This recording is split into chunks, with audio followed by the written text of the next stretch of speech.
Testing 1, 2, 3. No, could you turn this on? Where's Maddie when you need her? Yeah, I've turned it on. Hello? Sorry? Is it? Can you hear that? Okay. Ready? Okay, hello everybody and welcome to our 2020 Hustings. So I just wanted to introduce sort of the event that's going on today. So I'm Gemma, I'm the current welfare officer at the Students' Union. We do question time / and or hustings each year, and it just gives people an opportunity to ask questions to the candidates running to be our 2020-21 officers. Would just like to let you guys know that this is being live streamed by the Television Society, so please do not swear in any questions and keep language nice and clean. And also Tone Radio are here to provide us with music and technical bits. So this is a great opportunity for you to ask, like I said, questions to the candidates. This year we've done it slightly differently, so we haven't opened vote-ins prior to hustings.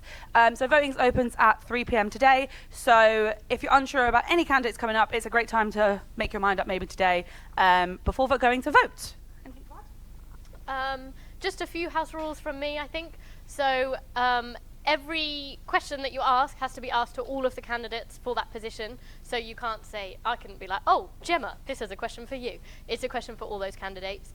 Each candidate has 1 minute to answer the question, and then they have a subsequent 30 seconds to respond after everyone else has answered if they wish.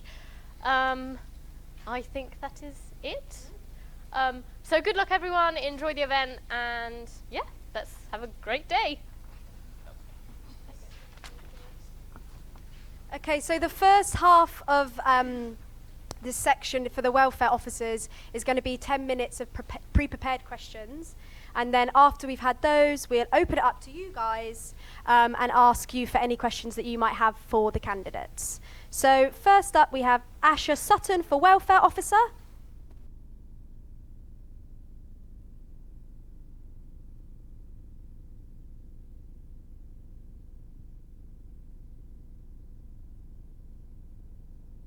Hi, so my name's Asher, so I'm a third year creative writing student and I'm looking to go for welfare officer. I think I'd be a good welfare officer because I've been a senior ambassador at the university and I've also done the residential as well. So I feel I was able to take on lots of roles to do with welfare in those positions. My manifesto, the first one is I want to build on smaller societies. So I think it's a great thing that we had film and TV come together for the football match. I was so happy that happened. So I'd love to bring smaller ones together. Like, you know, I'm part of the newspaper society, so I'd love them to get together and create a community and create people to come together more. Secondly, I would like to implement the course buddy system a bit more. So I think it's great that it's been implemented in some academic schools, but I think if we got it to more schools so that there was more support and guidance for those there so that the service was available to as many students as possible would be fantastic. And and lastly, I would love to be able to do support sessions for those with disabilities, mental health, and physical as well. Thank you so much. Vote for me.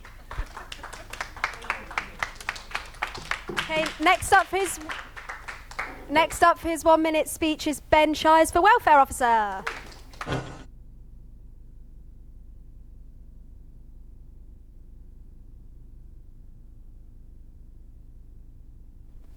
Hi everyone, my name's Ben Shires, as Emma just kindly introduced me. I'm running for welfare officer this year.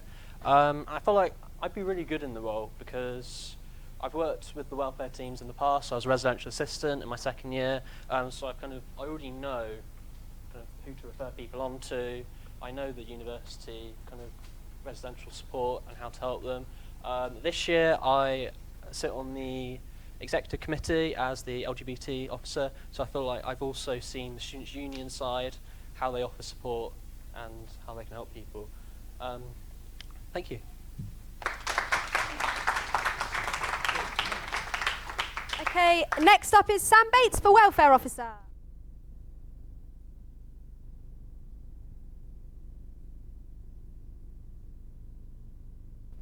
Hi, my name's Sam and I'm running for welfare officer.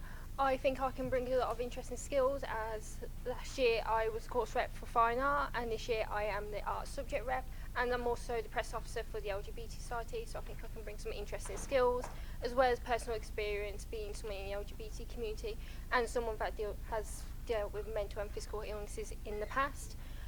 My first manifesto point is I want to have an open line of communication with all students, whether it's an open door policy or having a very active social media, whether that's Instagram or Facebook, so students can contact me with any issues that concern welfare.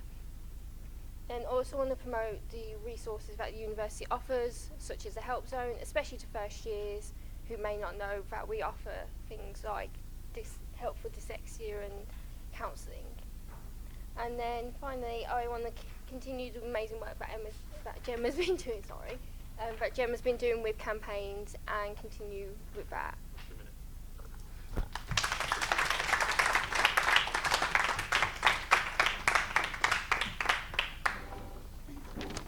And finally, our final welfare officer is Connor Hunt Preston.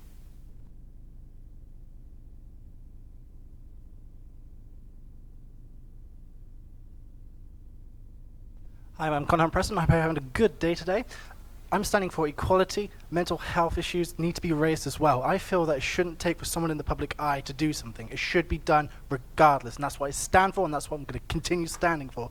And I'm going to make sure that I'm determined always, and you're going to be my number one priority, and I'm always going to be ready. My door is open, my DMs are open, everything is open.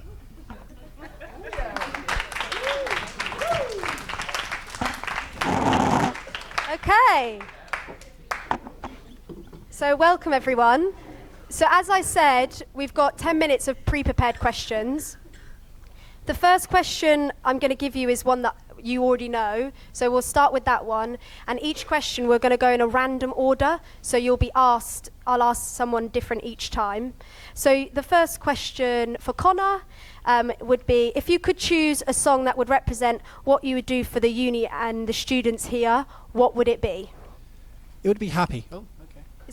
Is it on? Testing, 1, 2. 1, 2. Hello? Oh, there it is. Here we go. It would probably be Happy, because my whole idea is just to spread some smiles. There's so much bad in this world right now that we barely hear any good news.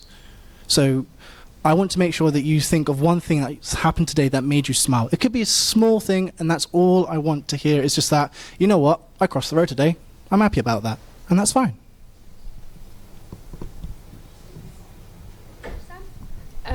I would pick the song Stuck in Your Head, because I feel like at the end of this, my face after all these posters is going to be stuck in your head for a very long time. I would go for Stronger by Kay Clarkson, because I just want to try and get the uni to make people feel stronger, really, and like build up their mental health. It's not necessarily like physical and sports and stuff, but just like mentally getting people to support themselves and support each other. So I would pick Reach for the Stars by S Club 7, because as well as it being a great tune, I also think that the lyrics are so good. It's such an optimistic song, and I think that all students have reached their potential, and I like to think that I'll get everyone there so that everyone can do their best and have an amazing 3 years at the university. Lovely, thank you. Okay, so next question is, what could be done about the waiting times to see someone for your mental health and well-being? So if we start with you, Ben. Pick up the mic. Getting used to this still. I would say we need to... I mean, there's no easy answer, really. I think people need to be supported through their lecturers as well. I think there is a disconnect between different parts of the uni. Lecturers don't really talk about it, and they are the first point of call, I feel, because students have to physically go into the help zone to get help, whereas lecturers, they have to attend lectures every day. So I think it's important that lecturers actually talk about health and well-being sometimes in their lectures, even if it's just like once a month or once a year. I think people need to be made aware that the help is there if they're going to have even a chance of just getting the help at all. Can you answer that one next, please? I I really want to change that as much as I possibly can, but it's understanding that a lot of students as well would probably go for the service. And I just want to echo what Ben said. Sometimes we need to talk to people who we wouldn't necessarily think to talk to.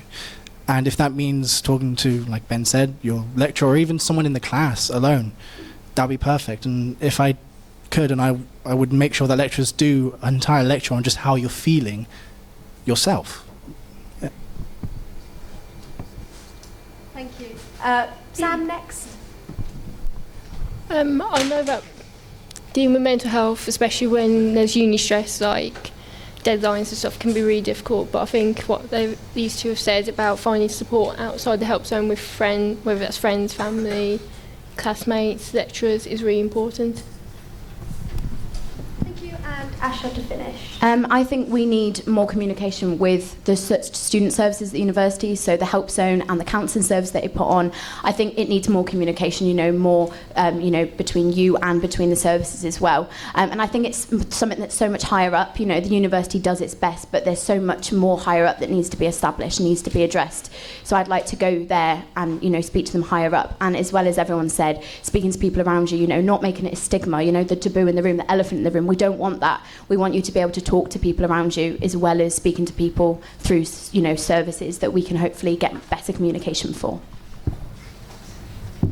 Lovely, thank you. So for our second question, so we understand that mental health is really important, but what wider student issues would you like to tackle other than mental health? So if we start with Sam. I think particularly coming from a course where dyslexia is quite prominent, promoting the resources that we have to help people with different learning difficulties and issues like dyslexia or dyscalculia would be really useful. Thank you very much. And Ben, next.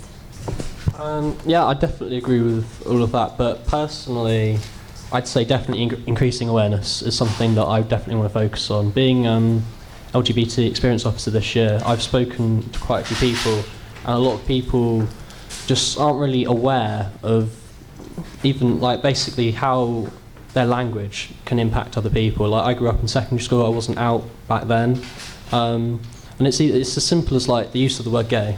People could use it in a negative or a bad, or to describe anything that's weird or different, and it just it brings you down, and people just don't think about it and how their words can impact other people. So I would definitely focus on that, raising awareness of use of language.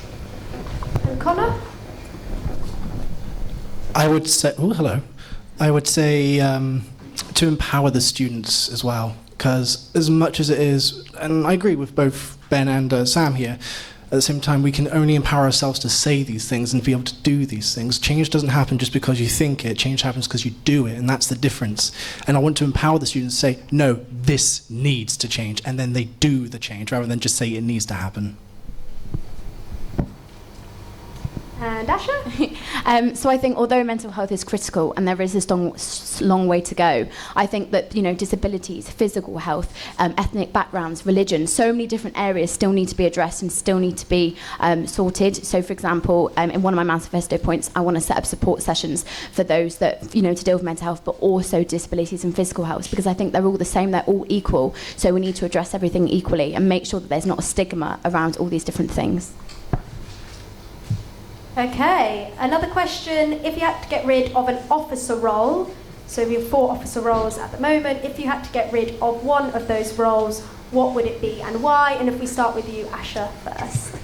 So as much as I love the education role, I feel like education and welfare could come together, because we do welfare and education do very similar things. However, I feel that they could be, put together so that they, welfare could work together with, students, and education and welfare link so well together. I think that those two could be brought together so that we could, do that as well. And Connor, next. Honestly, I think every single role, as we see them, are brilliant, and we should keep them. However, I think the presidential role could be dropped only because it can be that 3 people can do the role of a president. Each role has something different, and at the end of the day, if you combine all those things together, that's what we're going to be doing at the end of the day. And Sam? Ooh, I don't know, because each role has its own role with the uni, but I feel like I agree with Connor that the presidential role, the roles can be divided up between the other 3 officers. Finally, Ben.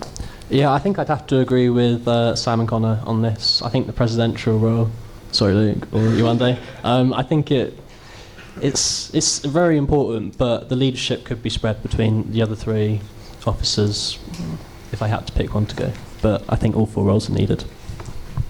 Okay.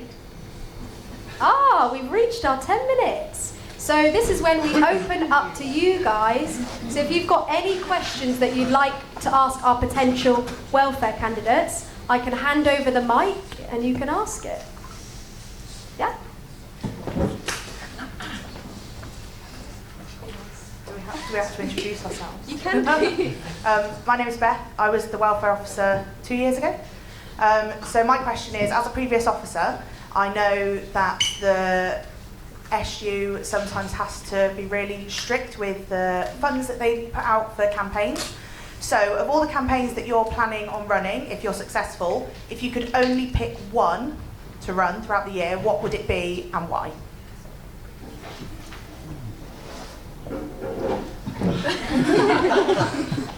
That would be me.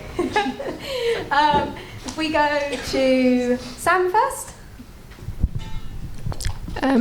If I could only pick one campaign, it would be a campaign to break stigma, because I think that's what causes a lot of people to not talk about issues like mental health.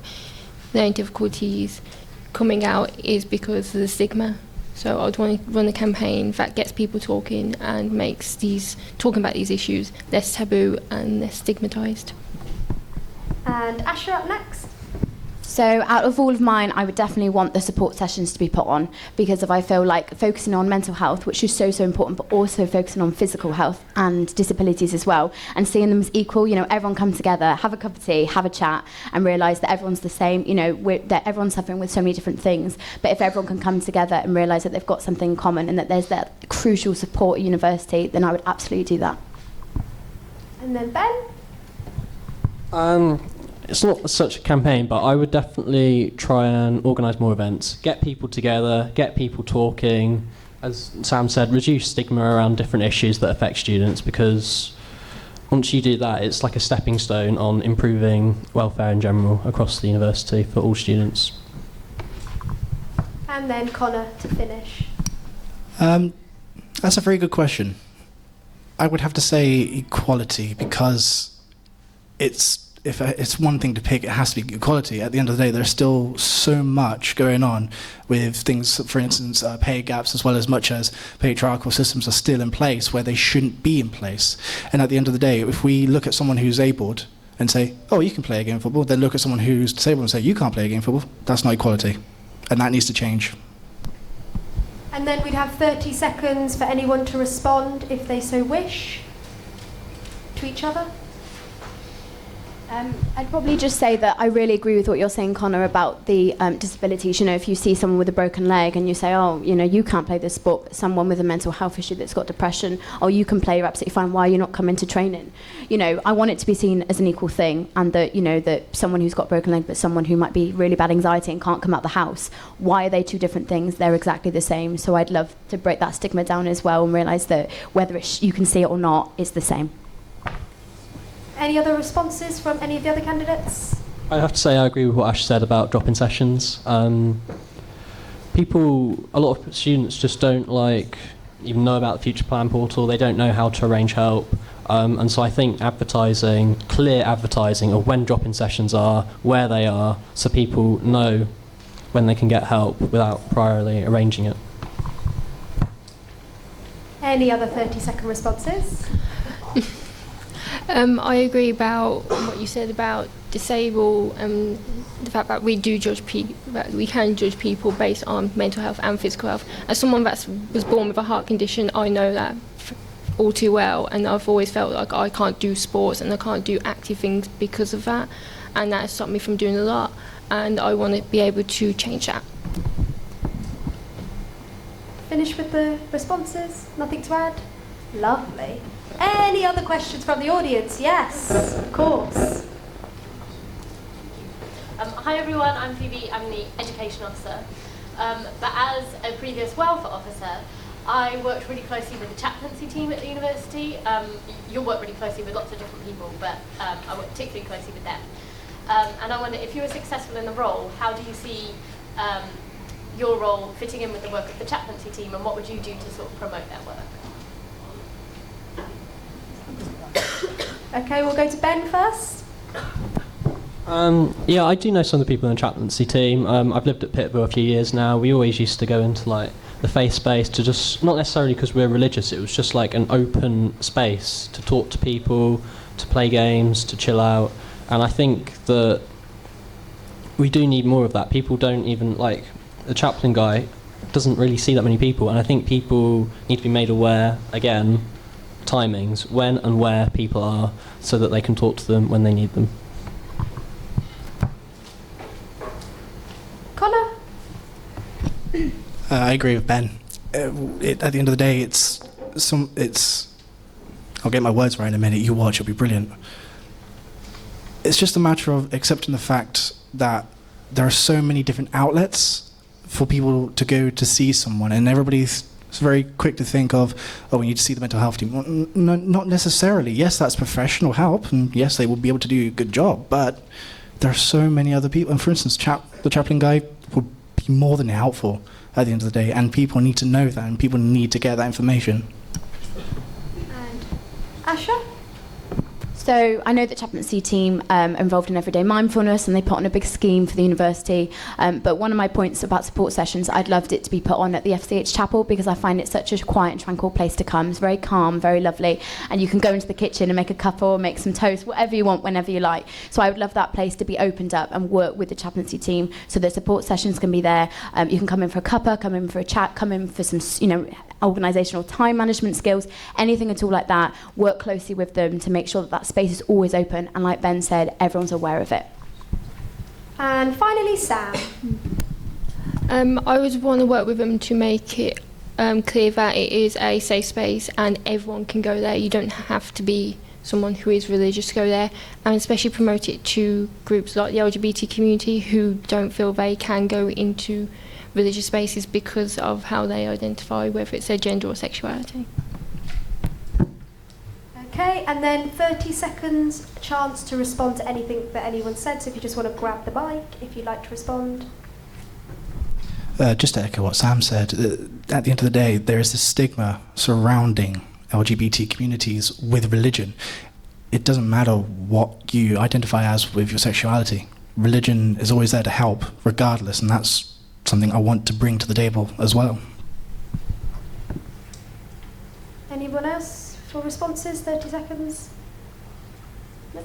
Okay, back to you guys. Any other questions from the floor? It's your chance. Oh, lovely. Last question. Hello, I'm Maka. I was a sports officer candidate last year. As the election week is quite a stressful week, as welfare officer candidates, how are you going to ensure your fellow colleagues over here are going to be, and your other colleagues are going to be well looked after this week? Some of your colleagues will be putting in a lot of hours this week, and you need to make sure everybody's well looked after. So how are you going to ensure that? And we'll start with Asha. So obviously I was buzzing to hear about the free breakfast that we have every morning. That will be a very good start to the day. As well as that, I think communication definitely. So when you come in, asking how people are, their well-being, asking how stress levels are. I think communication is key, making sure that everyone's got a good breakfast in them in the morning, drinking plenty of water, and make sure that when they go home, they can just chill out, because days are going to be, 10 to 5, they're going to be long days. So in the evenings, you're really looking after yourself, having a pamper, having a face mask, just looking after yourself. And Ben? Yeah, definitely agree with what Asha said about the breakfast. That is going to be very welcome.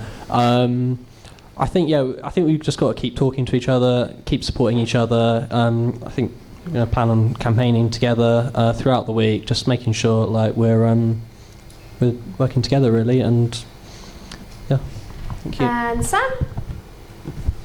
Definitely communicating with others, whether it's talking to them in person with at the breakfasts or other events, or just dropping them a message on Facebook, just being like, how are you dealing with the stress, and just being supportive towards each other, because even though we are going for the same role, we're doing it because we are passionate about the well-being of the students, so we automatically have something in common, so we can just build on that. And Connor. Just to make sure that, for one, that we're all eating correctly and making sure that we're getting the correct meals. As much as I want to say, let's go to Mackey's, it's not really going to be a great meal, is it, at the end of the day? It's got to be having something of substance. And if it means I have to drive 2 hours from any location to make sure that someone's okay, if they're feeling down, if they're feeling at all not right, I would be more than willing just to drive, just to say, hey, you're okay, I'm here, let's talk about it, what's going on. And then if anyone wants 30-second response, please grab the mic. I think it's worth mentioning what people have said as well, that although we're going for the same role, I really want all of us to support each other and be there for each other. Like, you know, like Sam said, we're all, you know, passionate and we all are really, really excited about the role.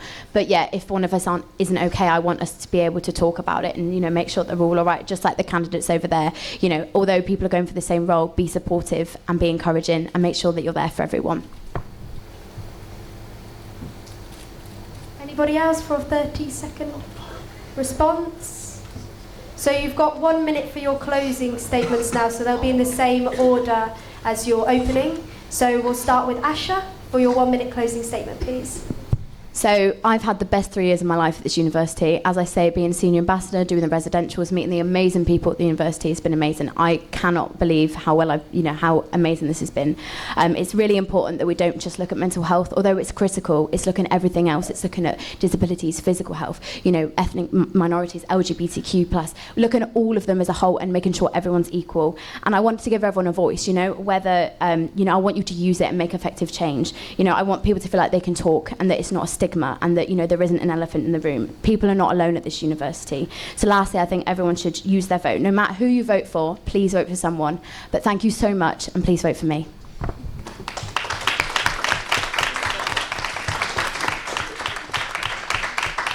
And Ben, for your 1 minute closing speech. Yeah, this has been nice today. It's been nice to meet you guys, meet some voters, listen to people's questions.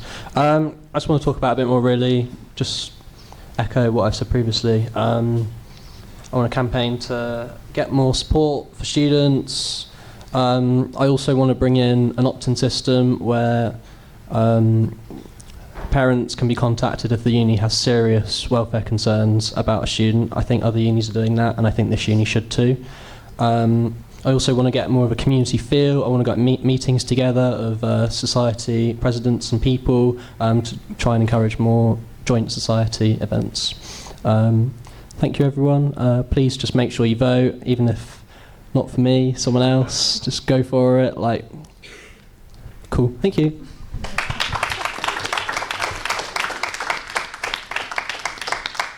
Sam, for your 1 minute speech, please. I just want to reiterate the main points in my manifesto. Open lines of communication, promoting the resources at this university, and organising campaigns to break stigma, because that is what I believe is a main issue, is the stigma around different issues in the university, and just get people talking, whether it's to lecturers, other students, even if it starts a conversation with family. Being able to talk about any issues is the most important part of this whole experience.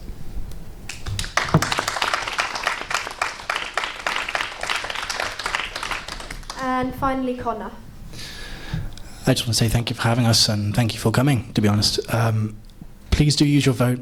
It is important that you do use your vote. It doesn't necessarily have to be number 1. I can be number 2 or number 3. I'm happy with that. But I want to make sure that you all understand that I'm going to be here regardless. If you want me to be here at 9 o'clock at night, I'm going to be there at 9 o'clock at night so I can talk to you. And I'm going to make sure that you have a voice that is going to be listened and heard, and I will stand by you regardless what happens.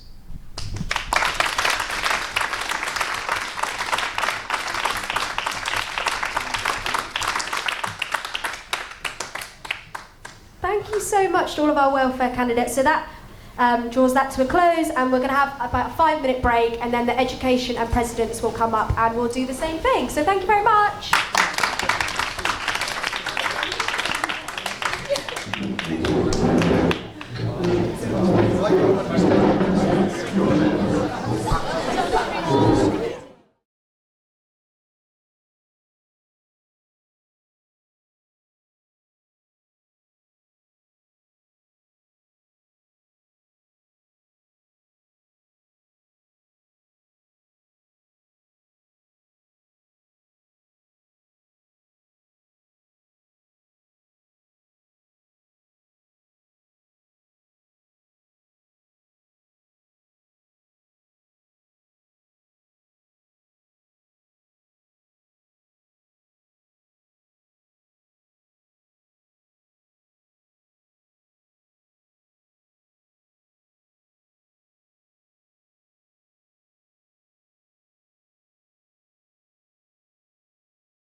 Okay,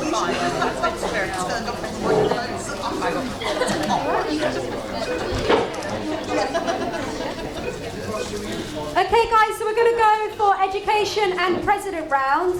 So as we did before, we'll do them in order and they'll have an opportunity to have their 1-minute speech. So we're going to join the president and education candidates together. So we'll have the president candidates first and then the education candidate. So first up is Luke Brown for president for his 1-minute speech.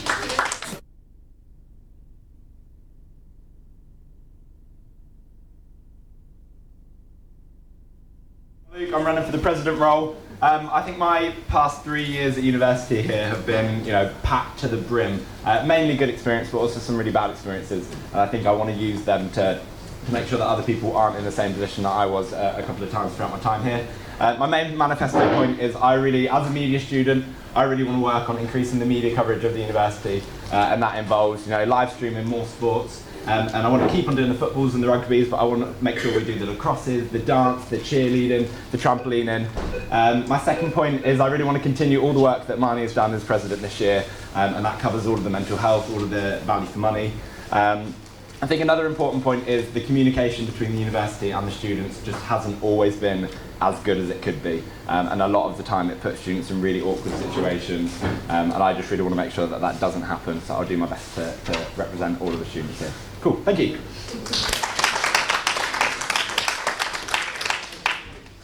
Up next is Yolanda Bousset for president.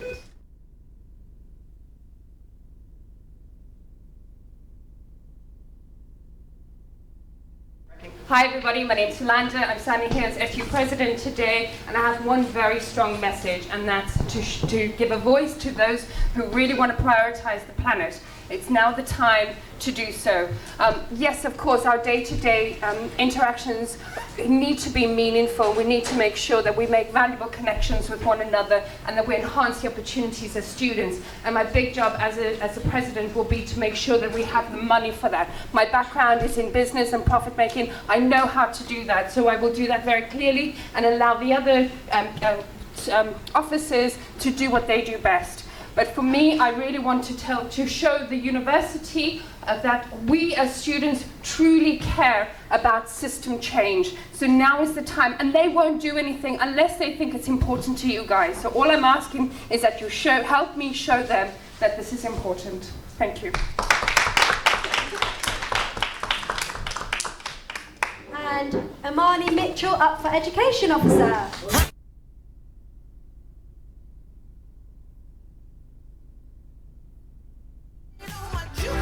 Hello everyone, so I've had the best year ever being your SU president, and I would really like to have another year to make some changes that I haven't quite managed this year. So I want to continue working on value for money. I think we all pay so much to go to university here, and if you feel like you're not getting the most out of your degree, then that needs to change.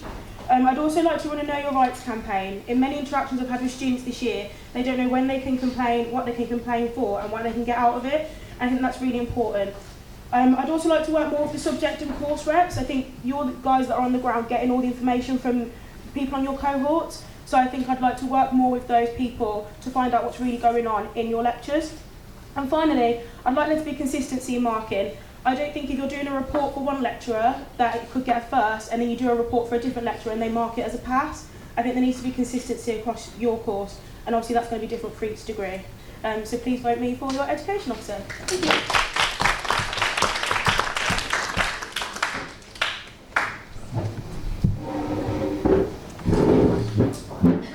Okay, so what we're going to do is we're going to kick off with the presidential candidates. I'm going to ask you one question, one that you've pre-prepared, and then we'll go on to the next questions where you'll have opportunity for a 30-second response. So the first question, as I've asked to everyone, is if you could choose a song that would represent what you would do for the students here and the Students' Union, what would it be? So if we start with Luke. So we got this question yesterday, and I was in Moose last night having a little think about it.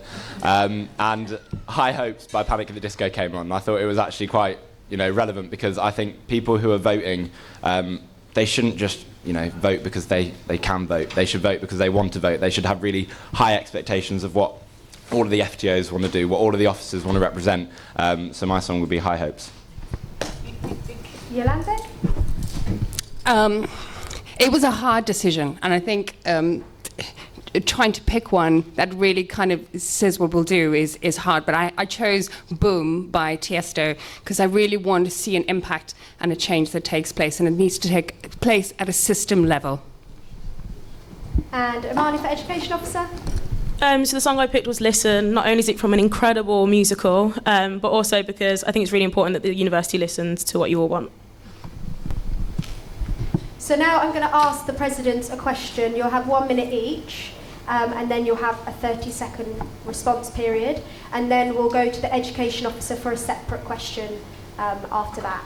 So first off, the first question is, what will you do to ensure an inclusive and popular Freshers Fortnight? Yolande, first up. I think things have changed. I think people no longer just want to get drunk. So it's important to let those voices be heard as well. So we need a very much a variety of different types of events that create inclusiveness. And I don't think we utilize the virtual world enough. I think really one of my big missions is that we start really building a virtual community, because it's not always possible. We don't always have the time to get together physically. And although that bonding is incredibly important, I'm sure we can find a way to kind of replicate that online. And Luke, 1 minute. I obviously think Freshers is really important for the first couple of weeks here. One of my manifesto points is running a Get Involved campaign, where I want to encourage everyone to join at least one sports team or society, because I think there are the places where you meet people beyond your course and who you live with, and by introducing, with our sports officer, by going through the welfare and the inclusivity through the sports teams and the societies, that's when it kind of comes back to the people, so doing it through the sports teams and societies. And then 30 seconds to respond, if you so wish. Then we're going to come to Amani for your Education Officer question. So how will you ensure consistency and fairness in student marking? I think there's a lot of things that university exec don't know is going on the ground. And I think actually if the high members of staff, that includes like the Vice-Chancellor and his colleagues, if they don't know what's going on, they can't implement change. And one thing I've learnt this year is they are really willing to listen to what is actually going on. So if I can use the course reps and subject reps to find out what they're thinking and what their cohorts are thinking, we can pass that up to them so that they can manage it from a higher level. So we'll go back to the Presidents for a question. How will you ensure value for money for students across the university? And we'll start with Luke. Value for money is obviously something so important. We all pay a lot of money to be here over the 3 or 4 years that we're here. I was actually involved in one of Marnie's campaign about understanding value for money, what people perceive as good and bad value for money.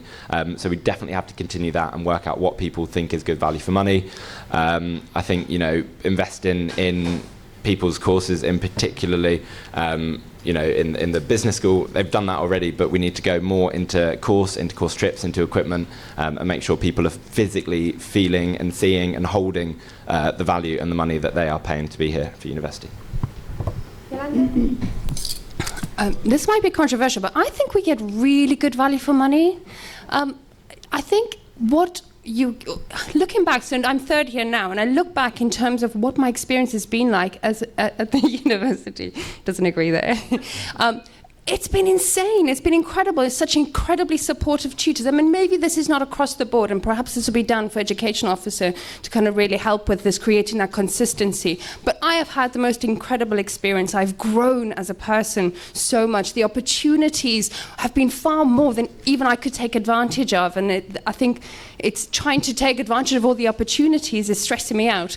But I think we get incredible value for money. And perhaps that needs to be communicated better. Maybe we can show how you really gain value from your experience here. But definitely we need to change those prices at the refectories. And 30 seconds to respond to what Yolande just said. I agree. Some courses like animal biology, environmental sciences. So a lot of the NSS school, they do see that in the trips and stuff, but there are courses in the business school, in the education that don't see that value for money, and I want to make sure that all students across the board are feeling and getting that value for money. And 32 seconds to respond if you so wish. No, that's a very fair comment, and I think once you get into the role, you really need to start considering that there is many voices at the university. So it would be important for all of you guys to really come forward, whoever takes this role, to really help us affect change for you. Definitely. And we'll move on to a question just for the education officer. What do you see as the future for the course rep and subject rep system? I think the course and subject reps do such valuable work when they really put their minds to it and when they have the time to achieve that. And obviously university timetables don't always allow for that. So I think the university should really work with those students who are giving up their time to gather valuable feedback to make the university better. I think as well there needs to be a way that the feedback loop closes. So it's all well and good that we give information to our course reps and subject reps, but how do we find out then what's happening with that? So I'd really like to work with them to figure out, okay, you found out this bit of information, what do you want to do now to take that further, and how can we communicate then to the students the change, if any change has happened, and hopefully that would work better. Okay, now we've just got some general questions that can be for all candidates, education and president. So the first one is, and we'll start with Marnie, is what Nando's sauce are you? I mean, I was given a sticker on Monday night and it was extra hot, so we'll go with that one. And Yolande? I'm definitely not mild, so I'm definitely hot and spicy. And Luke? I can't handle hot at Nando's, so I got to go for the medium one. But in terms of myself, I'm anything that anyone wants me to be. Okay, another question, and this can be for all candidates. Can I respond to that? How do you think Brexit will affect students at this university, and what do you think the Students' Union should do to support them? So we'll start with Yolande. That is a big question. I don't know whether things like that affect your day to day. I don't know. That is a big question. How would Brexit affect us? I suppose it will open up the door to many other countries, perhaps international students. Perhaps there will be more opportunities for us beyond Europe as students once again. Maybe there's a cross in terms of experiences, I would say. But I think what we as a student union definitely have to ensure, and which is the bad part that we saw in Brexit, is racism, that underlying racism of we are Britain, and we don't allow anybody else, and that really needs to go. That mindset is old and outdated. And Marnie, same question to you. I think one thing is the university could potentially struggle after Brexit, so nobody knows what financial position the country is going to be in, let alone what funding universities will receive. There's uncertainty about tuition fees, how much income the university will get from that, and what I don't want to happen is that students don't receive the high level of education they're paying for due to things going on in the background due to Brexit. So that I think is quite a key issue. But I also think as well we need to look after our international students. There's a lot of uncertainty for them at the moment, whether they've arrived and have been here for 2 years, whether they're due to come in the future. So we just need to make sure as a Students' Union that we support those students as well. And Luke? Yeah, I completely agree with everything that these two have said. I think whether or not you support Brexit, the underlying message was that I think international students and people from outside the UK and the EU feel like they have been voted against. And I really want to make sure that all students here are equal, have equal opportunities. They all feel like they're building part of this community, because it's all students that make up an amazing community at UOG. But yeah, I think regardless of how we all voted or how we feel, we need to make sure that it's for the majority of the best of the people and the best of our students here. And 30 seconds to respond if any of you wish to. Just really to iterate what these guys say, we're Team Gloss. It doesn't matter where we come from, it's where we're going together. Okay, and next question, which can be for all candidates. What one university policy would you change and why? So we'll start with you, Luke. I think my course in particular, we've had issues with having the Wednesday afternoons off for doing sports and stuff, and it has put a lot of people off kind of doing sport.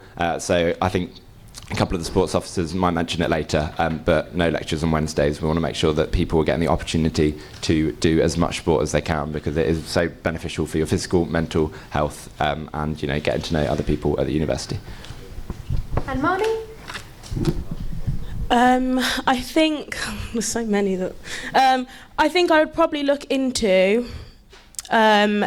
what you can make a complaint for. So as it stands, you can't, or appeal, you can't appeal a grade because it goes against academic judgment. And as much as, and some academics might not agree with this, as much as I agree that the lecturers are hired here because they are at a high level and they're here to teach us, and they are credible people in their field, I think I've seen too many cases this year and spoken to students where they don't feel like their lecturers are marking fairly, and they've done everything that the mark scheme's asked for, and their grade isn't reflecting the feedback that they've been given. So I think I'd like to look at that and see how that could be potentially adjusted, maybe not fully scrapped. And Yolande? I think for me, very clear would be that this role is going to be full on. I think it's very important, most certainly for the president role, that we ensure that Baxter Story provide food that we want at prices that we can afford, so that it's not costing you £5 a day. And in terms of our transport, we need better transport links. We need more efficient ways to be able to be more environmentally friendly. But for me, the big thing would be is to effect change, policy change in how we prioritize nature. And this is us becoming a sustainable university to pay our way when it comes to our carbon footprint.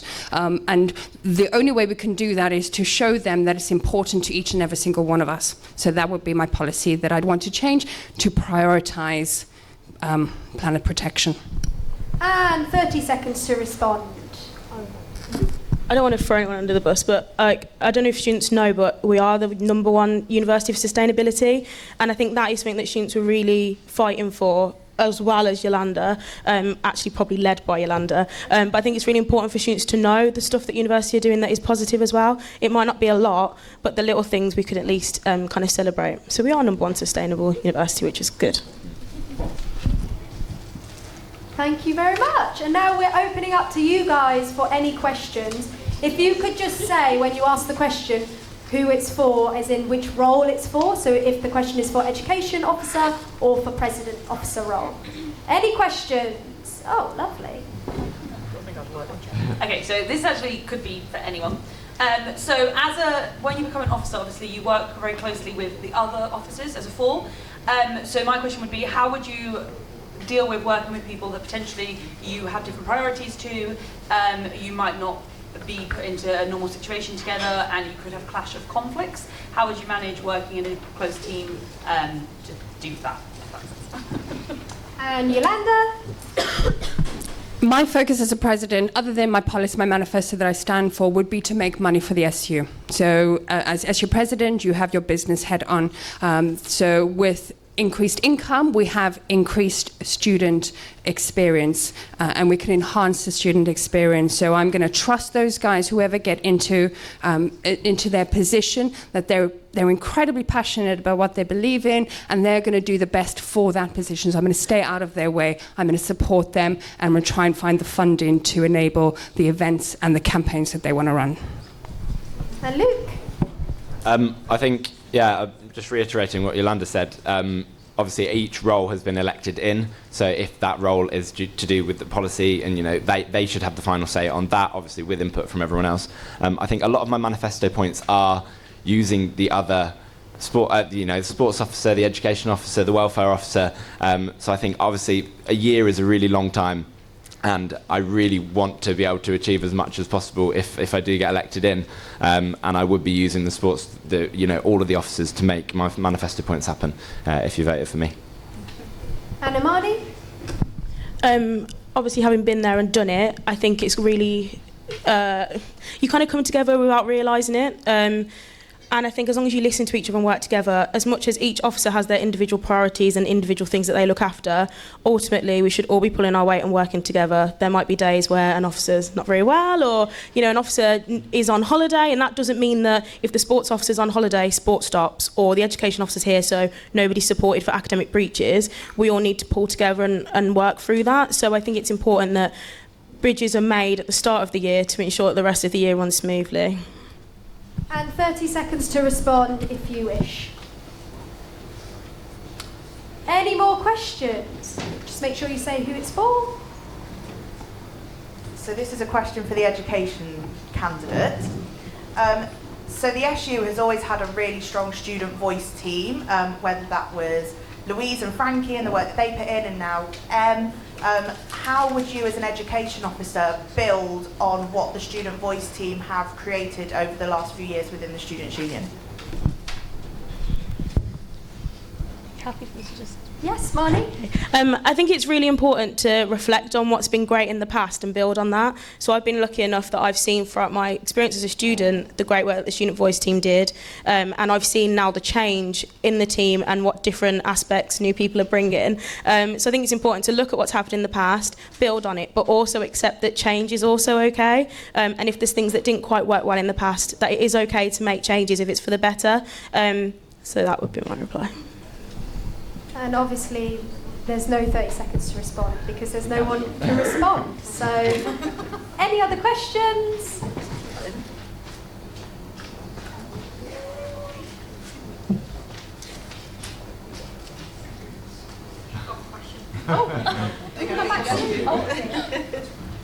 So this is a question for all of you. Do you think the university should introduce anonymous marking, and why? Marnie, first up.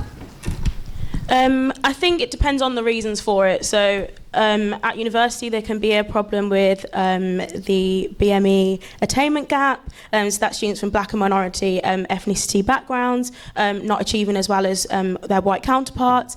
And I think the university sometimes likes to say, oh well, we'll do anonymous marking because that will solve that, because then the lecturers won't know what ethnicity that student is. But that's not the case, because lecturers learn your writing style and they just get to know you over a certain time. So I think anonymous marking would be great, as long as it was very clear what the reasoning behind it was and it wasn't to solve a bigger issue. And also, anonymous marking just wouldn't work amongst all courses anyway. So I know creative writing students, they all get together and discuss their work as a group. So if the lecturer's heard that piece of work over a certain set weeks, they're going to know who that work belongs to. So it would really have to be specialised for each course, I think. Yolanda? So can I just clarify, you mean anonymous marking, the person who's marking it should not know whose work they're marking? Absolutely. I think what you're trying to get to is that marking shouldn't be biased. And as humans, we are naturally biased. So the real question is, how do we objectively assess somebody's work without having a preconceived idea of them? And that's a really challenging question. And whether biased, anonymous marking most certainly takes a step towards that, but perhaps there are also, and I think Imani may have some ideas in terms of what else we can do to kind of ensure that bias doesn't take place. And Luke? Yeah, I think working with it and introducing the right policy, I think it could really work, because there are people who are treated unfairly because of who they are and their reputation, and the relationship they have with a certain lecturer means that even between lecturers there are different marks, and even between students and that lecturer there are, for doing the same work you get different marking. So obviously not for presentations and stuff, because unless they're blindfolded it wouldn't work. But I think, doing anonymous voting is, anonymous marking is something definitely to look at and to introduce maybe in the next couple of years. And then you all have 30 seconds to respond if you wish. Any more questions from out there? Members. As we can see, there's only one person. Speak up a little bit. As you can see, there's only one person for education officer and two for president. So the students don't seem to be as engaged as we would like. How would you want to change that over the next year? Can everyone hear that? Is that for all candidates? So we'll go to Luke first. Cool. I think over the last 3 years, I've had different roles at university. This year, I sit on the exec board. I'm president of the TV Society, who are doing an amazing job today. Shout out to you guys.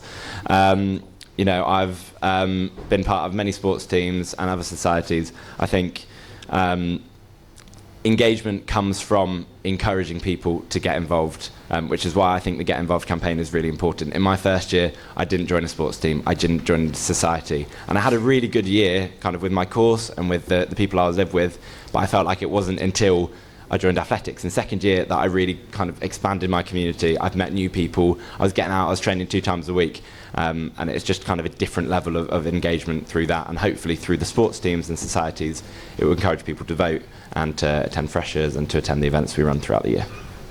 Imani? I think this year I've learned a lot about what students want to engage with, and I think it's okay if there's only like one person for a role or 2 people for a role, because they're the people who are engaged enough to know they want the role. But I think trying to get to people who aren't engaged is tricky, because university life is already hectic. So I know that if I just did my degree when I was at university, that would be hard enough. And adding on, I joined a sports team, I ran a society, like that was really tricky. And I think that cannot be the most appealing thing to some students. So it might be a way of finding how we can reach different students. But with the amount of course reps that we have for the SU, that is a wide range of students that might not necessarily realise they are engaged and they do know what's going on. They just think because they're not on a sports team or in a society that they're not a part of the SU. So it might just be a bit more communication, I think. And Yolanda? Yeah, I mean, engagement is a big issue. I know that our tutors are constantly butting heads and going, how do we get more students to like attend our classes and lectures? And we're paying $9,000 a year and we're still not attending classes. So I think engagement per se is changing. The world is changing. We don't have the time. We're absolutely strapped for time. But we really need to kind of maybe bring the community more to people. And that's why I was talking to the equity and diversity head the other day, and we're looking at a program to really kind of create a virtual community. Let's really take advantage of how things are moving forward. And the tricky part and the challenging part is how we're going to create meaningful connections virtually. So that conversation is ongoing. I think that really has legs, and there's really an opportunity for us to create a hub, a virtual hub for everybody to engage with in their space, but then push that out into the world and show and enhance student numbers. Is that the right word in terms of getting more students to our university? Thanks. Thanks, and Alex. 30 seconds to respond if you wish. Okay, lovely. So now we're going to go for your closing 1-minute speeches, and we're going to go in the same order that we went in to begin with. So Luke, for President, for your closing speech. Thank you. I think out of the 2 presidential candidates here, we've got very, very different manifestos, and it's really important that students read both and they understand and they learn, they read it and they see what they connect with, because this is your vote. It's about voting for what you believe in. Just, part of whether or not I get this role, for the rest of my year here, I'm going to continue to work on these manifesto points. Next week we're live streaming both rugby matches with the TV sock, and I just want to continue to show off what the students are doing at the Students' Union, what the university can bring. I just want to show how proud everyone is to be part of Team Gloss and a member here.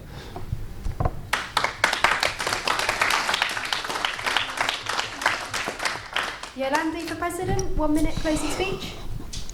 As individuals, I think it's really hard sometimes to see how we can make a difference. But together, when we unite, we are strong. And as a student, your voice is incredibly powerful.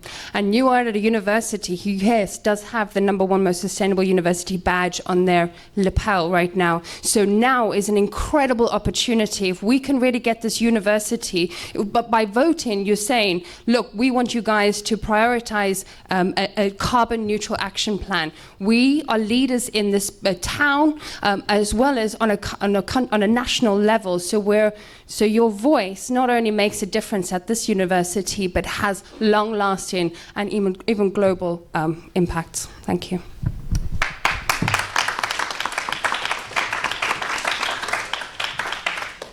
And Imani, for Education Officer, your closing 1-minute speech. I'd just like you all to really read all the manifestos and decide what's best for you. At the end of the day, it's your university experience. And I'd just like to say, if there's anything else that you think could be done or that you're not happy with in the education field, to just let me know. Thank you. Thank you to our President and Education candidates. We're going to have a 5-minute break, and then we'll bring up the sports candidates.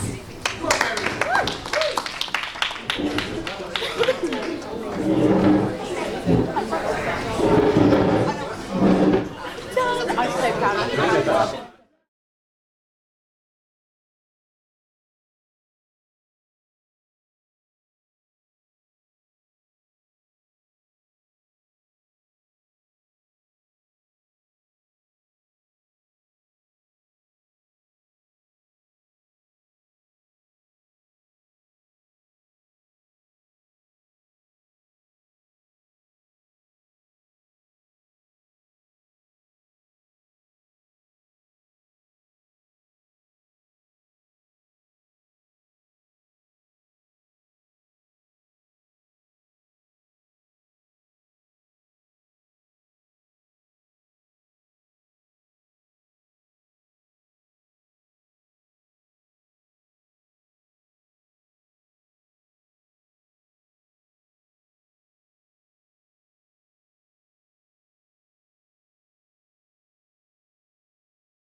Okay,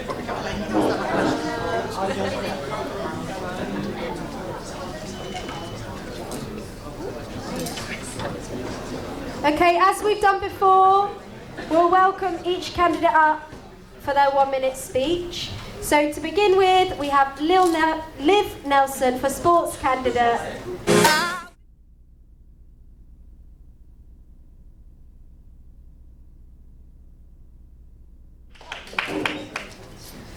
Hey guys, for those of you that don't know, I'm Liv Nelson, I'm running for Sports Officer. My three kind of main manifesto points are to increase awareness of mental health across sport and use sport to kind of bring people together and improve mental wealth across the whole university. I also want to increase participation, so I want to try and introduce getting sports to go into lectures, working with the education officer at the beginning of the year during freshers to encourage that, and to reduce the price and costings of recreational teams so that everyone has the chance to get involved in sport at ease without it being too much, because I know a lot of freshers it puts them off a lot of the time. I also want to improve communication between myself, the SU and the sports, as well as the sports together in general, to create a nice atmosphere within the uni.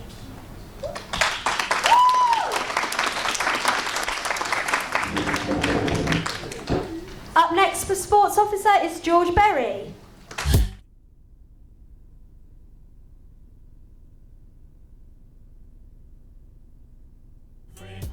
So I've had the best year this year being your sports officer, but I think there are so many things that with continuity we continue to build on within UOG, and I think one of the biggest issues we have is that there's no sort of director of sport, which means there's no continuity in sport, and having the same people in office with me, Alex and Elaine again next year will be massively beneficial. I want to remove all Wednesday lectures, and that doesn't just help sports teams, that helps people across the board, so people who can't afford to work or have things like that, £40 a week from one shift pays for your food for the next week, or it's work experience. If you want to go to an accountancy firm and get work experience on a Wednesday, they're more likely to hire you if you give them 6 hours, 28 days of a year, than 1 week for 5 days. I also want to improve the mental health again. We did a lot of that this year, but to continue to build on it, I instilled mental health officers into all clubs this year, or a welfare officer, whatever you want to call it. And lastly, just bring everyone together in UOG. We've got an amazing media school, an incredible performance analysis masters, and we can use all of that to be the best we can be. My knee always starts going. Really annoying.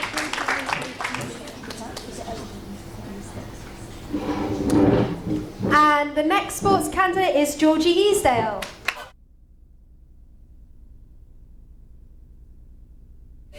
Hi guys, sorry for those who don't know me, I'm Georgie, I'm the current CC of Netball here at UOG. My three manifesto key points are we are equal, so I wanted to just bring back equality for all clubs here at UOG. Obviously I know I'm coming from a big one, but I just don't think it should matter in this role. We are devoted, so I wanted to also continue to support mental health here. I just think that, again, similar to Berry, I'd also like to each team to appoint their own mental health officer, and I'd like to set at least an hour a week free of my time, so you can come and talk to me if you need me for whatever. And also just that we are UOG, so all together we make up this uni, we all represent the same uni. So I just wanted to reinstate this sort of community feel that I felt here in my 4 years. But yeah, thank you.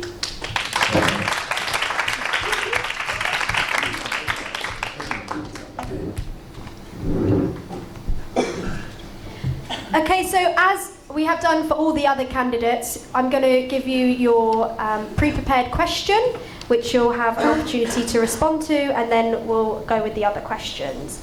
So firstly, the pre-prepared question was choose a song that represents what you would do for your SU and students. So we'll start with George. So the song I'd pick would be Ceiling Can't Hold Us by Macklemore, because if you vote me back in and we create a united UOG, there are no limits to where we can go, and there are no ceilings to our potential. Okay, and Georgie next. I chose We're All in This Together in High School Musical. I think it's pretty self-explanatory, but yeah, we're all in this together. And Liv. I chose We Are Family, bit cringe, but I kind of reflected in my manifesto I want all of the teams to come together and along with SU so that we can work together as a massive family for the university. Okay, so the first pre-prepared question is how would you deal with a conflict between two different clubs? So, Georgie, should we start with you? I understand here we have the sports committee, I think that's what you call it, and where you all meet and you talk about the issue and you try and resolve it. So I think that is still a great way to deal with these conflicts. Obviously, I know I come from a club, so for me, it wouldn't be that I would say it was netball, for example, you all know I'm part of netball. For me, I've done my time with that club. I'm not saying I'm done with it, but in this role, I will just be equal to all clubs. So I just think saying impartial is the best way forward. Okay, and Liv? Yeah, I am on the sports committee, so I've had experience in dealing with this throughout this year. I am also part of cheer, and we do have our fair share of conflict, so I'll use my experience of dealing with that to kind of reflect that throughout the university. It's also, as Georgie said, about staying impartial to situations and relying on the opinions of other people around you as well that have the other officers, etc., and sports committee to make the right decision for the clubs overall without any bias. And George? So obviously there is a sports committee and we've got a sanctioning process that we work through in sports committee if it is a particularly big issue, but I also think the other key thing would be to sit in a room with the CCs or particular people within those clubs where the issue is and try and just sort of talk about it and work it out. I think there's not enough importance put on people just being able to voice what's annoying them, and sometimes as soon as that's out, the issue can go away. So making sure there is a strong line of communication between me and the CCs, as well as using the sports committee sanctioning process if it has to get that far. And obviously I'd lean on the other officers and the whole SU staff, because we have those in place for a reason. Okay, and now you have 30 seconds to respond to what each other has said, if you wish. Okay. Next question, how will you ensure that you balance the sports activities with the wider student union activities? So if we start with George. Obviously that is quite difficult to do. I know that from my experience in the role. You've got 33 different sports clubs to look after, but obviously we are voted in to represent the entire students' union. So things like making sure that we do represent students in breaches. I'm not just here for sport, that's not my sole job. Part of my Unite UOG bit of my manifesto is bringing other people in to help with sports. So using the media school and using media students to get them to live stream our games gives them something to do that can be work experience for them, as well as helping. This year we all helped Marnie arrange Freshers Fair and other charitable events throughout the year. It's really easy to get caught up in sport, I'll be the first one to admit that, but it is really important that we keep an open mind and work across the whole SU, because we are here to represent everyone. And Liv? So obviously sports is one of the main parts of my roles, would be one of the main parts of my role. But I do believe that in working alongside the other people that get elected into the officer roles, we can make sure that we're all communicating and organising great events for everyone across the whole university and not just those in sports teams. Okay, and Georgie? I agree with the others. Obviously it's not just about sport here. And being around the SU quite a bit this past year, I think it's been really interesting to see that you all get involved in the same thing, and it's something that I'd love to do. I think my role in netball this year, it's not just been about certain elements of leading the club, it's also been dabbling in the welfare side of everything, and I think that it's key to be a great leader is just have knowledge on all of it, so I think it'll be exciting. And your opportunity, 30 seconds to respond to anything that each other has said. Okay, next question. How will you help support clubs that are struggling with debt or money problems? Liv, we'll start with you. I think encouraging people to be responsible within their spending and kind of observing what happens throughout the year, monitoring what people are doing, communication within yourself and the clubs before it gets to that point is kind of what's going to be most important, so that people don't get carried away with spending and put themselves in situations that are quite difficult to get out of. However, it does happen, and I'm sure that communicating with everyone else and the president, everyone that's in charge, we can make arrangements with teams to kind of settle things that they need to settle in. And Georgie?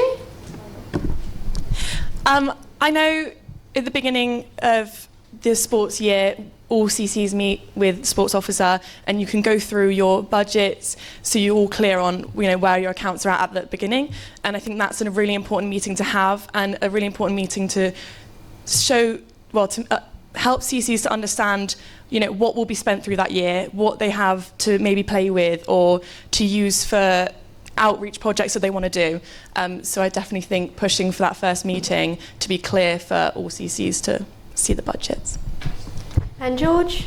So throughout the year, you keep track of the club stage reports. I annoy finance all the time because I'm always in the office asking for them. But before any club makes any purchase, I will check it across their bank accounts or check it across to make sure that that's not going to put the club into danger or challenge their financial situation. I think the other key point on this is to take away the fact that clubs struggling with debt. Sometimes it's not that club's fault or the person in position's fault at the time, and it's really important to take some of the pressure off them, because ultimately you are still being a committee member and being in a club to enjoy your role and not to have excess stress added to you. So by leaning on us and allowing us to support you, we can help you with that a lot better than if people just try and go it alone. And 30 seconds to respond if you wish. Okay, so we're going to go with what Nando sauce are you? Georgie? So I will admit, previous years I've been rather plain. But this year I've actually started going on medium. Using the medium one, and I have actually quite enjoyed it. So I'd say I'm medium. George? I'll just say I'm pretty plain. What you see is what you get, but I will work hard for you to be as good as I can be, but I'm not going to sit here and be like, oh, I'm spicy. Like, I'm plain. I am what you see is what you get. And Liv? I normally get medium at Nando's, so I guess that maybe sometimes double in hot, but you gotta do what you can do. Okay. And if you could get rid of one officer role, what would it be? George?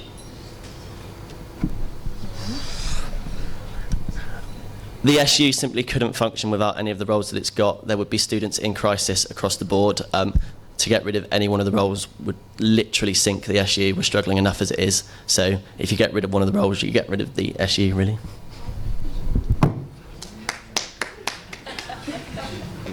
Liv? That is really, I don't want to throw anyone under the bus. I don't think that the SU could run without, it would put too much pressure. There's a reason that there's 4 roles and that there's 4 separate things for people to run in. And I think that each one is equally as important as the other. I know that on top of the sports one, I wouldn't want to do anything that anyone else has to do on top of that like lots of stress. So I think that each one is equal and we should all have them all. Georgie? I agree, like, obviously we need all 4. But if I had to, as in like life or death, I think one of the education officers mentioned it earlier, but joining education and welfare, obviously it's easy for me to say because I haven't campaigned for your role. So, you know, I'm probably wrong. But to me, it would be the closest linked roles. So I feel like that would be what I did. But obviously, I like all of them. We still got time? Okay, what are your thoughts on Bucks' slow restructuring of leagues over the past few years, giving teams less competitive games over the calendar year? So, Liv? I am not going to pretend to be an expert in Bucks because I do cheerleading and that is not a Bucks sport. However, I feel that we should be given as much opportunity as we can for everyone to play as much sport as we can. Sport's really important in terms of people's mental health and giving people opportunities and outlets for things. So I do think that more game time, etc., is obviously better for everyone. Not much we can do about it if Bucks shorten things, but yeah. George? I think part of the slow restructure of leagues is because there are so many games that get sort of called off or changed because of walkovers, because we have people having to fight between having lectures on a Wednesday and being able to play sport. So Bucks have changed it slightly to make sure that less games are given away as a walkover and there's less fines for institutions and universities, which the way it currently is, it's how it has to be, but I do think it's a massive shame that people aren't getting to compete or spend as much time playing sport as they'd like to. At university, it is the last chance that some people will get to play sport at the highest possible level and put everything they have into sport before sort of the real world and doing a full-time job catches up with you and you don't get that opportunity anymore. So I think it's really important that we do try and free up as much time for people to play sport so that Bucks can hopefully start to go back on some of the work they've been doing. And finally, Georgie. Yeah, obviously what Bucks do is not really, like obviously you guys have meetings, but it's not really down to us. However, I think one way to resolve it would be maybe to utilise, like I said, recreational sport. We can organise more friendlies through teams, even like community outreach, so go to local clubs. If your club's not getting as many Bucks fixtures, then use the community, use your recreational teams, and just make fixtures through that, so then no one loses out. Okay, and 30 seconds to respond if you so wish. Okay, and now we open it up to you guys, so if you have any questions. Hello. So my question is, it's more of a scenario, really. If you had to get rid of a sports team, which sports team would you get rid of and why? And you're not allowed to say that you wouldn't get rid of any of them because they're all great, which they are, but you have to give an answer. Thanks. George first. I'd amalgamate teams because it frees up more budget. So men's and women's hockey would become hockey, and then you don't get rid of any club, and everyone still has the chance to perform, and it doesn't cost us any money, and it frees up money, and the budget is still evenly split. By creating bigger clubs, it saves us a bit of money, and no one loses out. Georgie. Oh dear. Before, I might have said one sport, but I don't think I could say that. I'm joking. I think maybe, but I don't think that anymore. Maybe changing, I think some sports like board riders would be under the sport category, so maybe I have a loophole and make it a society? Is that a loophole? Okay, well, I'll do that. And Liv. On that note, no, I think maybe trying to separate swimming and water polo into two separate sports, so that they can get maximise opportunities within each section, because I know they are very different in terms of what they do, and it would allow each side to kind of have their own opportunities and their own sports in their own right. And you have 30 seconds to respond to anything that anyone has said. So if you were going to combine swimming and water polo and then sort of make another sport, which other ones would you then cut to make up for the extra sport that you've created? You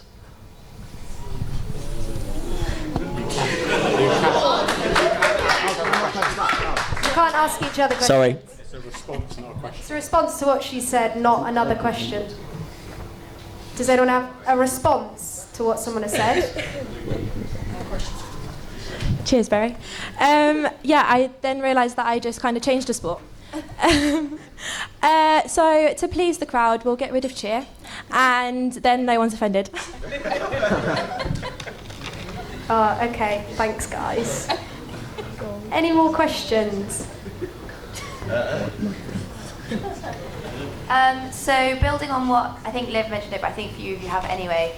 So the more recreational side of sports, at the minute, like using cheer as an example, we pay full membership even for the showcase team, which is not a lot of training a week. And I think there might be similarities across the board on that on other sports. So how would you go about making the prices differ for what level of the sport you were doing? Georgie to answer? I know what we do in netball, we have two recreational sides. They pay is more of like a pay-as-you-go, so if it would differ, I guess it would depend on what facilities you'd use. I don't know what you guys use or how much it would cost for your hall hire, but for us, they pay £2 and that covers the cost of the hall, and the coaching gets, I think, a tiny part of that. Just depending on what equipment you guys would need and the coaching side of things, I guess. And Liv? So that's something that I mentioned in my manifesto. I would look at, like Georgie said, I know that our rec team doesn't kind of have the same facility use as our comp team does, and so it would just kind of be reflective on that, and making sure that that's kind of distributed across all the sports. And George? Obviously, the membership kind of covers the cost of the club, so some clubs just incur more cost of what they have to do. Some clubs have to travel further for competitions. If you're in a national league, travel cost is more. So with cheer, when there's sort of competitions in places, you have to travel there, and it's not like you're just in the local area, so it has more cost as well as the facility. But it is definitely a conversation that at the start of the year you have with the CC to see if there are branches of the club that you can make sure are only paying a certain rate. But alongside that, you then have to make sure that it's not going to then make your club unviable financially for the year ahead and going into the next year, and to also make sure that people are doing what they're paying for and people aren't messing around with it. It is something that you could definitely do, but logistically it's quite difficult. And 30 seconds to respond to each other if you want to. Back to you guys.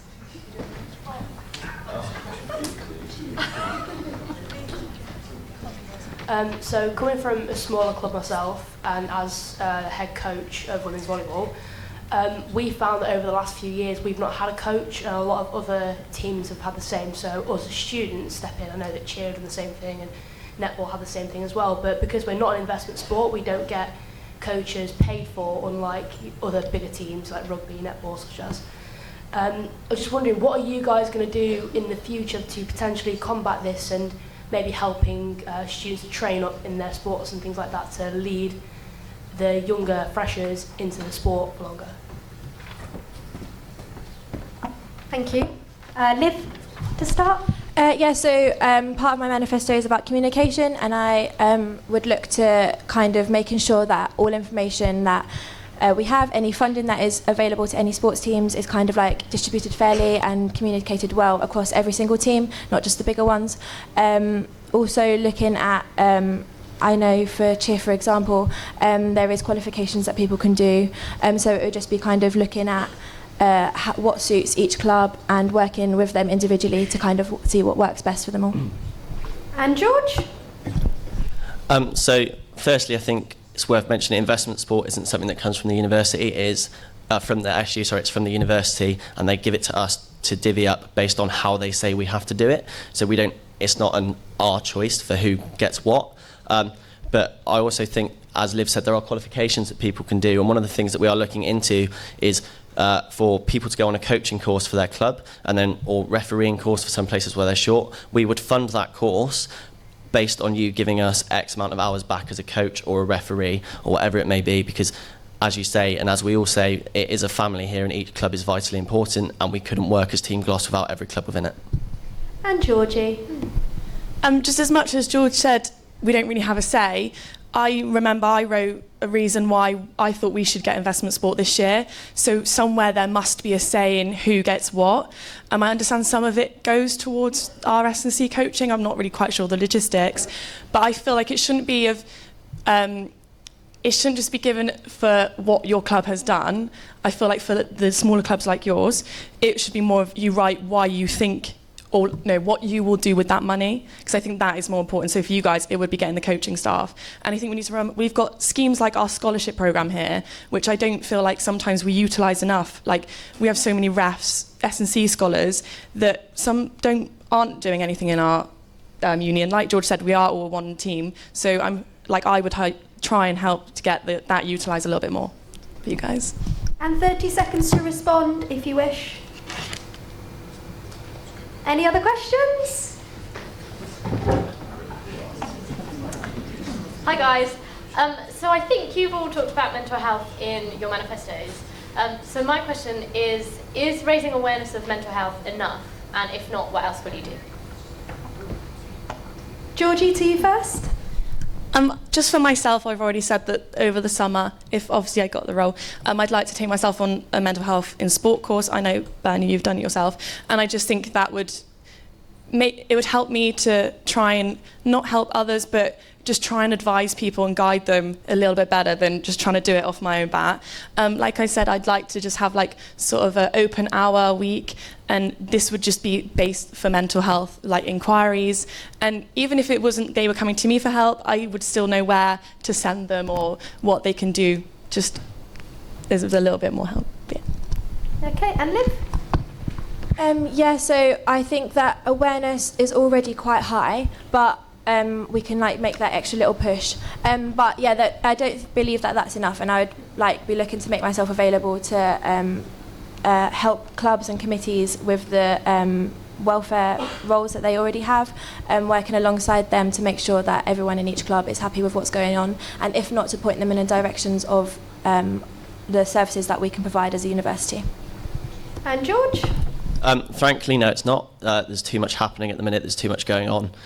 As much as people are raising awareness, it's all very well doing that if you're not going to back up the message. So one of the big things that I'm going to push for next year if I get re-elected is to hire more mental health support staff. There simply aren't enough in the university. There are ways we can look around it to make sure that there are enough people in place to help the people when they need it.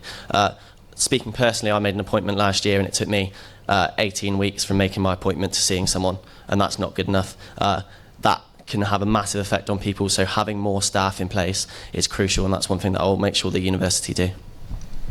And 30 seconds to respond if anyone wants. We've got time for one more question? One more question. Oh, right at the back. Sorry. She shot up so quick.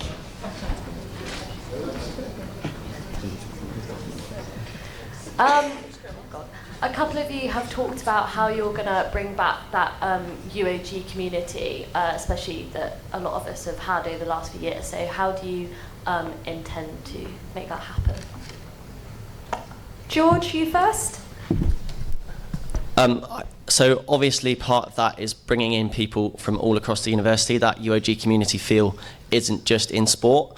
So using the media students to show us off when they're live streaming our games, we also get to show them off, and it kind of works hand in hand to make each other sort of feel good and be proud of this university and be proud of somewhere you could be.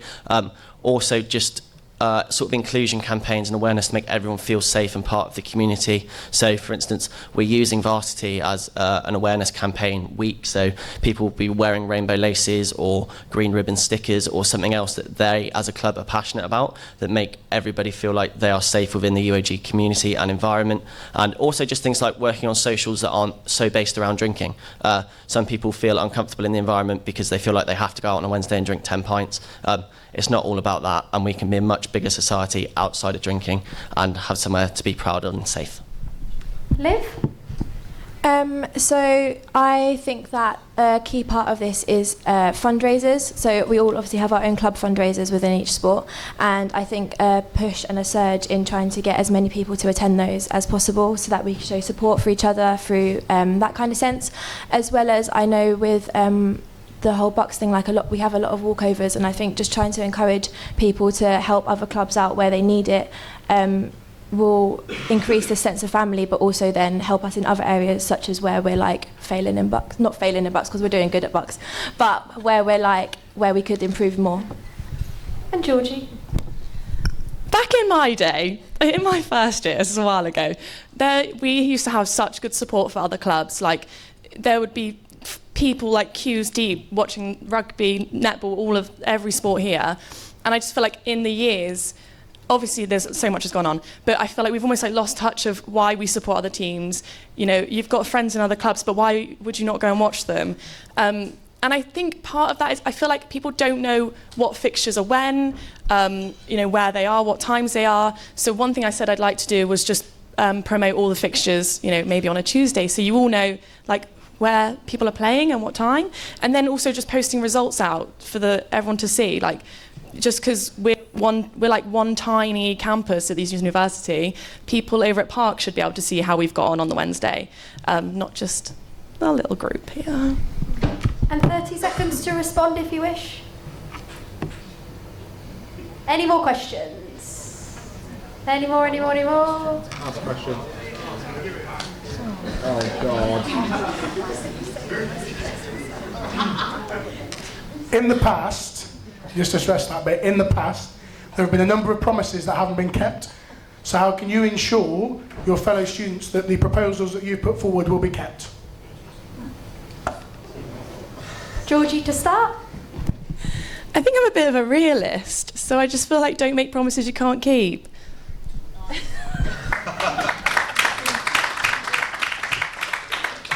And Liv?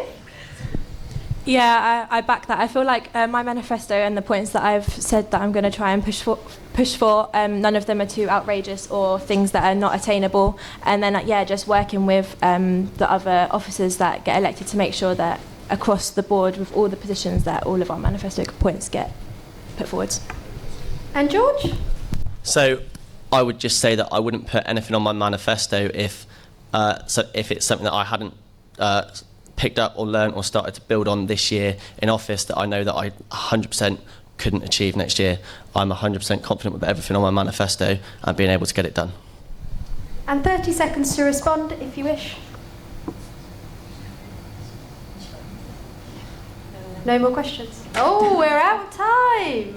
So we'll go for our 1 minute closing speeches. So we'll go in the same order that we went in the beginning. So first up is Liv, your 1 minute closing speech. Yeah, I just want to say, if you everyone, make sure that you do vote for anyone, whoever you feel most strongly about that's running. And yeah, I just want to give back to the kind of community that I've felt such a huge part of in the last 3 years of me being here. But yeah, do vote for me if you want to. Yeah.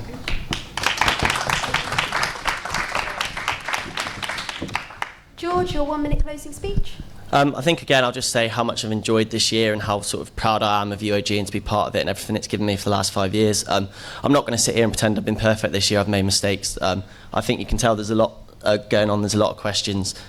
It is a difficult job to get the hang of sometimes, and I feel like if I was given the opportunity to come back and build on what I've started this year and create a united UOG, there is nothing that could stop us from being the university that we can be. We continually punch above our weight in sporting terms, and given the opportunity, I'd love to keep pushing that so that we can hit the top 20 and not just the top 40. But I will just finish by saying there's 2 amazing candidates sat next to me today. Everyone who's been up and spoken is amazing. Do make sure you use your vote. Whoever you're going to vote for and whatever you're going to vote for, make sure you do it because it is your university, your voice and your future. So thank you for coming today and please make sure you vote.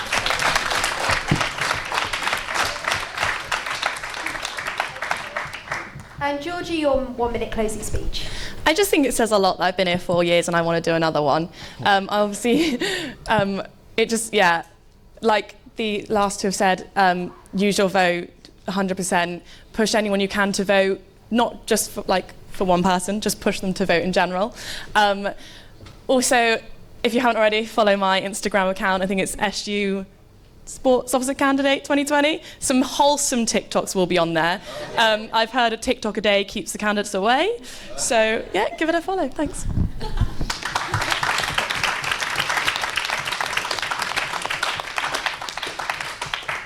Thank you very much to our sports officers. So that rounds up the hustings, and I just want to say that voting opens at 3 p.m. today. So make sure you vote. Thank you very much for coming.